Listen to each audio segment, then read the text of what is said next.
Hi everybody, we have the family with us here. Say hi everybody. Hey, this is our very own 2014 Toyota Highlander Hybrid, and we're going on a road trip today, but we're not taking this one. We're taking this brand new 2020 Highlander Hybrid, and we're gonna see what the differences are.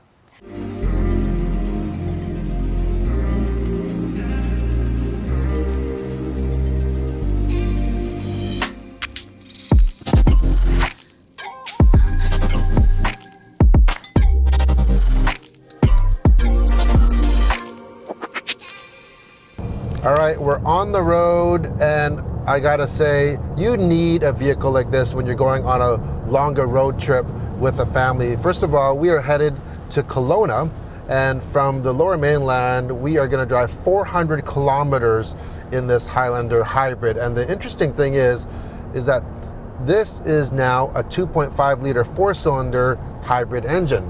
Our own hybrid is a V6 hybrid. And a lot of people have commented that they're not going to like this four-cylinder, and we are going to put this to the test because we have loaded this thing up. Every single crevice is filled in this vehicle. I've got melons in the middle and behind the seats, and you name it, golf clubs. This thing is packed. It is loaded up, and we're going for a week, so we needed everything. And the route that we're going to take, it's very, very mountainous. We're going to go do a very, very long climb, which can be a little bit concerning with a small four-cylinder engine in a vehicle this size. So this should be a good test. So we have the family here. Cynthia is here, and I want to definitely hear from Cynthia because she normally drives our Highlander the most. So let's start with the styling. Go ahead, Cynthia. What do you think of the styling on the outside? First of all, I'm quite excited to talking about the car. I actually know. Yeah, the outside, I think they did a really good uplifting with cosmetically. Yeah, it's more of a modern look. Has more edges on it, and then it for sure has more style to it. I think it's more rounded. I think ours actually back to back when our intro, we had them parked beside each other. I think ours kind of looks a little more rugged actually than this one. Looks a little more elegant in my opinion. It looks a little more sleek. But I love the color of this. It's a metallic gray, but it's got this blue in it. It looks really, really good. Very, very premium looking, especially with those 20-inch wheels. Yeah, so I've got no issue. This vehicle is growing on me for sure. And on the outside, nice thing about this one compared to ours is the tailgate, which is that motion activated using your foot to open it.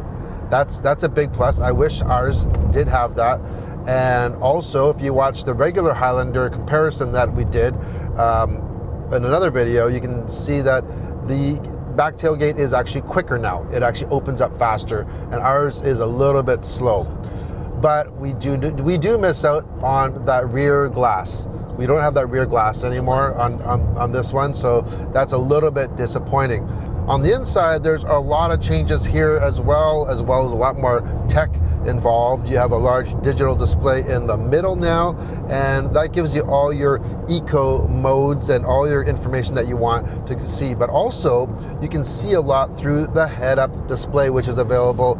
We don't have that in ours. It wasn't available at that time, and it is a nice feature. It's a large 10-inch display for the head-up. It's color, and I have polarized sunglasses right now, and I'm still able to actually see it, which is pretty amazing because you need a pretty bright system for that to work like that.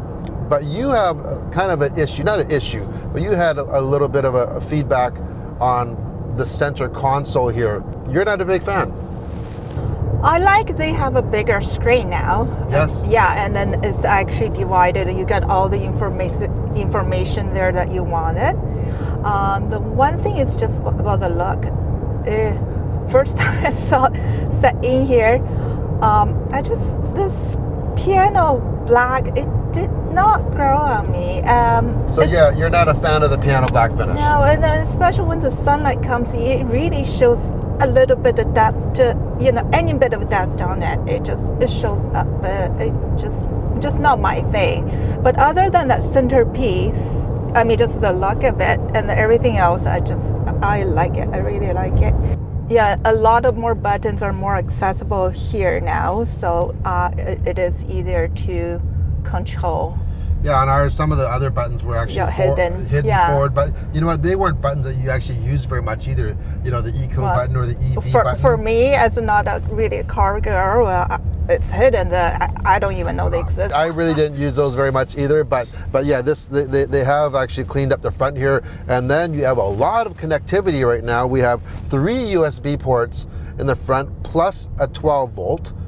So we have a dash cam going right now. In the back, in the middle seats, you have 2 USBs as well as a 1500 watt, 110 volt regular plug. And that's also mirrored in the back hatch too. So you have 2 regular electrical outlets, and you can run things up to 1500 watts, which is crazy. You think about this, 1500 watts. I could run a rice cooker in here. You could run your blow dryer, your Vitamix blender. Think of all the possibilities you could have tailgating with this or camping. So it's really nice to have that option instead of having to bring an inverter, and it's 1500 watts. So that is a big, big plus. And the new Sienna coming out will also have that as well. Now, getting back to the front here, one thing that I do like better on ours, I might be agreeing with you a little bit on the piano black finish now that you mention it now. But I prefer temperature controls to be a dial. Like ours, you just turn it. And this one is button based. So yeah, I'm not a big fan of that. And other than that, I do like the big screen. It's great. The 360 camera. Huge benefit compared to our regular one. However, I do think still it's like the graphics on this are very clear. Maybe it's because of the resolution of the camera. I don't find the camera that crisp compared to some other manufacturers' vehicles. So we're in stop and go traffic right now. I have our radar cruise control on, and also this is equipped with lane tracing assist, so it will keep you centered. And it's nice for super long drives. We're not going to use it very much here because we're going on mountainous roads and there's a lot of curves and turns. But why don't we get back to you in a little bit once we get further in on our trip.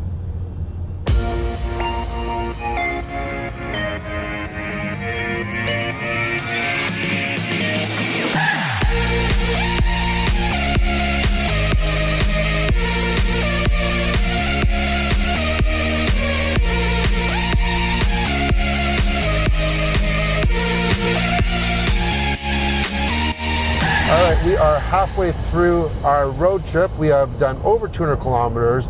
We're on our way to Kelowna, which is in the Okanagan of British Columbia.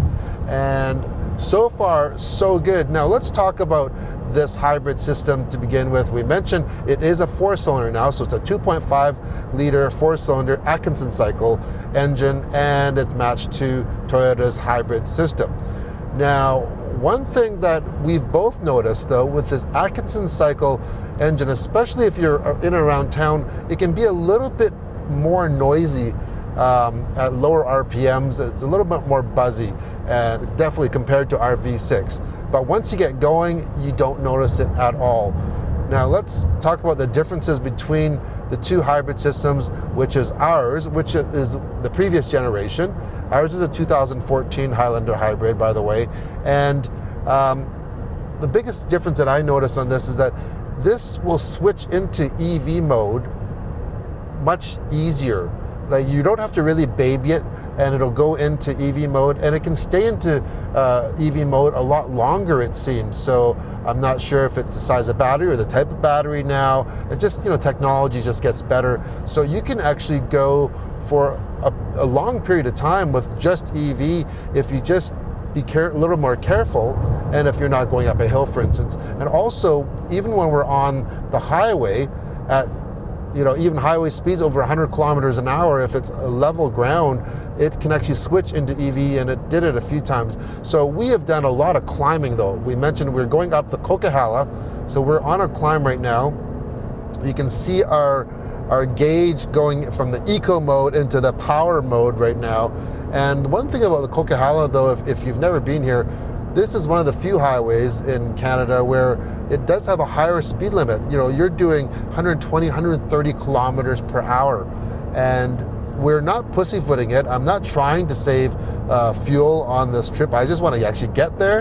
And so, you know, my foot is fairly heavy onto the throttle, and we are averaging anywhere between 7 and 8 liters per 100 kilometers. And when we were in the city and actually on the flat area on the highway, we were getting down into the 5s. 5 liters per 100K for a 3-row SUV loaded up it's pretty amazing. These are like Prius numbers, you know, a couple years ago.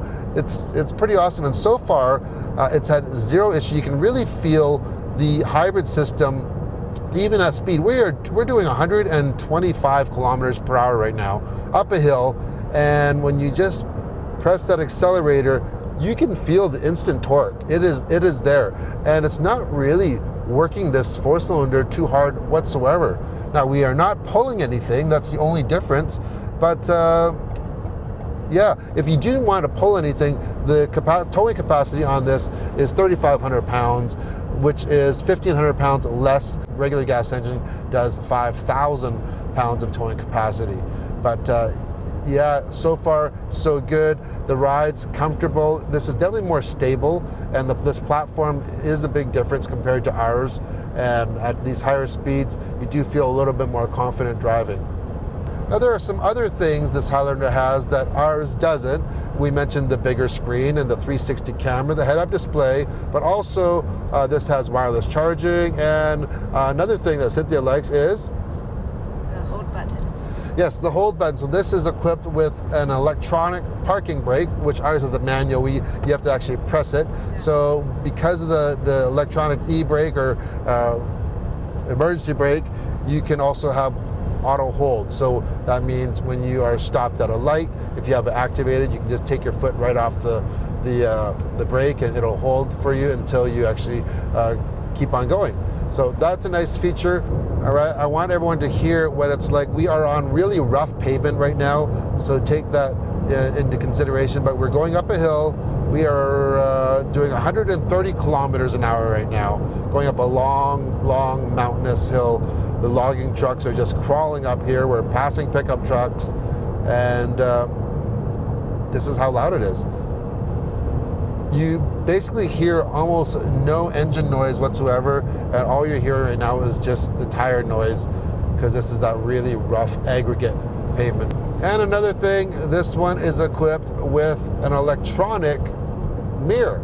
So it operates as a regular mirror, or if flick of the switch and it turns into a digital mirror, and this is extremely handy. As you can see, we are packed to the gills in the back, so the view is a little bit obstructed, but when you flick that on, it uses a separate camera in the back, a nice wide view, and you can see everything that's happening behind and even kind of to the side of you. We are going down a massive hill right now. You might be able to hear just a faint little kind of a whine a little bit, and I think that's regenerative braking, and it's putting power back into the battery. Now, for the last 45 minutes, we were climbing all the way up the Coquihalla Highway up to the top, and now we are going back down, and we're going into the Okanagan Valley. And this hill, I don't know how long we've been going down for. It seems like forever, probably like 15 kilometers, and this whole way my foot is off the gas, and it is just doing a really nice job just recapturing all that energy. Now, when we go back the other way, it's going to use up a lot of fuel though. So it works both ways. Okay, just a few more corners and we will have arrived at our destination in Kelowna, just outside of Kelowna, British Columbia.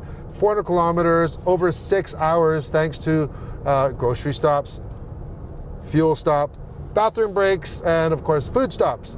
And everything has gone very, very well, but it's time to do some vacationing. So when we come back, our final take and our final fuel economy numbers.